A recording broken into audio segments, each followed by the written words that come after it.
पाठ 11 अर्जुन का निशाना। अब से लगभग 5000 वर्ष पहले की बात है। हस्तिनापुर में द्रोण नाम के महान आचार्य राजकुमारों को धनुर्विद्या सिखाया करते थे। युधिष्ठिर, भीम, अर्जुन, नकुल, सहदेव और दुर्योधन आदि राजकुमार उनसे शिक्षा पाते थे।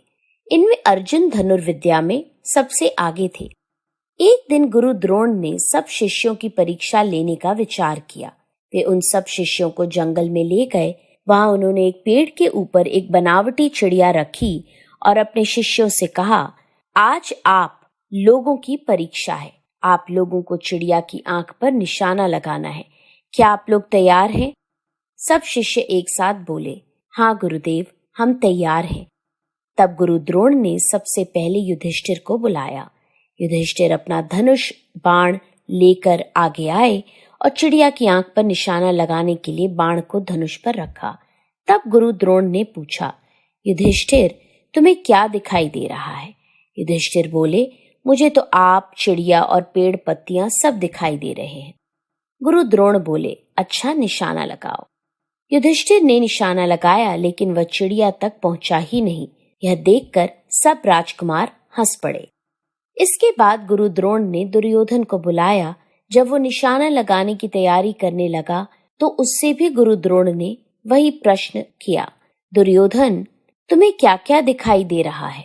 दुर्योधन ने कहा, मुझे तो आप सब, पेड़, चिड़िया, धरती, आसमान आदि सभी कुछ दिखाई दे रहे हैं।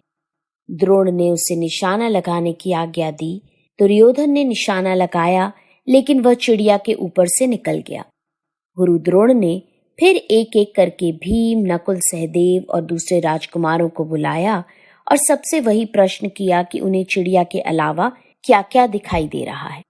सभी राजकुमारों के उत्तर भी एक जैसे ही थे कि हमें तो चिड़िया के साथ साथ सभी कुछ दिखाई दे रहा है। उन सब ने भी निशाने लगाए, लेकिन किसी का भी निशाना चिड़िया को नहीं छू सका। अंत में गुरु द्रोण ने अर्जुन को निशाना लगाने के लिए बुलाया। जब अर्जुन निशाना लगाने लगा तो गुरु द्रोण ने वही प्रश्न अर्जुन से भी पूछा।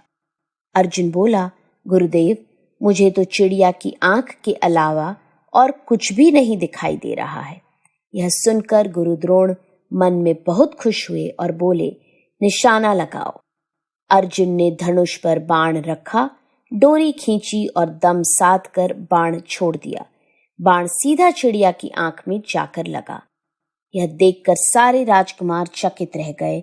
गुरु द्रोण बोले, शाबाश पुत्र, सफलता उसी को मिलती है जिसकी दृष्टि अपने लक्ष्य पर होती है, इधर उधर नहीं। इसलिए अपनी दृष्टि हमेशा लक्ष्य पर रखो, इधर उधर नहीं। आगे चलकर अर्जुन अपने समय का सबसे बड़ा धनुर्धर बना।